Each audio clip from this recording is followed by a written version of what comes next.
د الله تعالی په نظام کې یو راز دی چې انسان په هم په دې دنیا کې او هم په هغې دنیا کې بریالی کېدی شي، فلاح او سعادت ترلاسه کولی شي. دا راز توبه ده.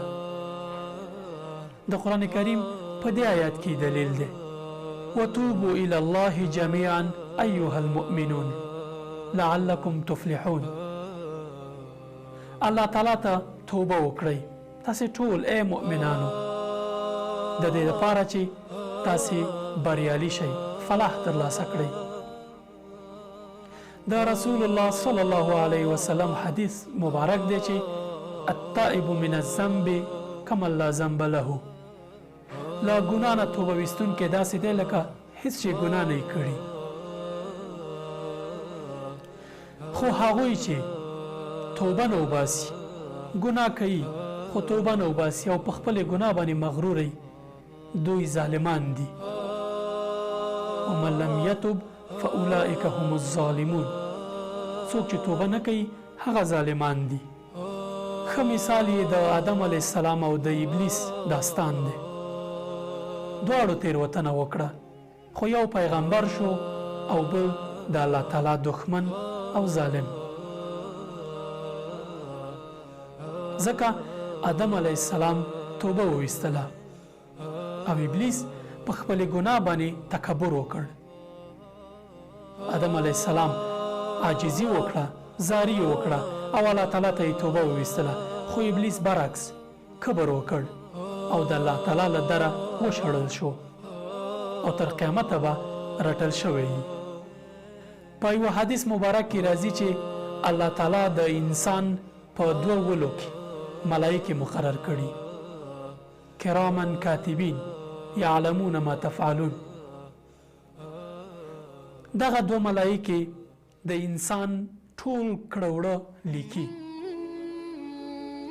ښي لاس کې د نیکیو لیکونکې ملایکه ده او په چپ لاس کې بیا د بدیو. له حدیث مبارک ښکاري چې د چپ لاس ملایکه د ښي لاس ملایکې تر امر لاندې ده. کله چې یو انسان ګناه کوي د چپ لاس ملایکه اجازه غواړي چې آیا زه یې ولیکم؟ د ښي لاس ملایکه ورته وایي چې نه، مهلت ورکړه، توبه به وباسي.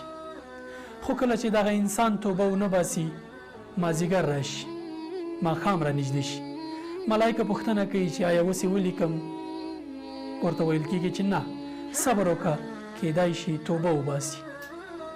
خو دغه انسان شپه راشي او دی ویده شي، نو بالاخره د چپ لاس ملایکه له ښي لاس نه پوښتنه کوي چې دغه ګناه یې ولیکم. د حدیث مبارک په مفهوم کې راځي چې کله دغه انسان د شپې ویده شي او توبه ونه باسي، الله تعالی ورته وایي چې ای زما نازوانه بنده،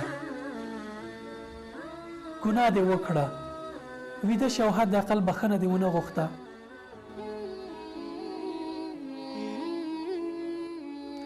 الله تعالی په دومره لوی شان او شوکت ستا بخښنې ته په تمه او ته نازوانه انسان یوازې یو ځل نه وایي چې یا الله ما ته بخښنه وکړه، شیطان مې پښه وښویوله او ګناه رانه وشوه.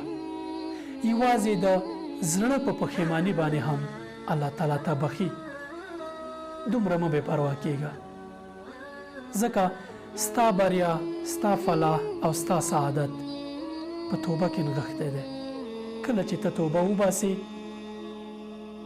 د الله تعالی یو نیک بنده بشي، سعادت به ترلاسه کړي په دې دنیا او په هغې دنیا کې به بریالی شي.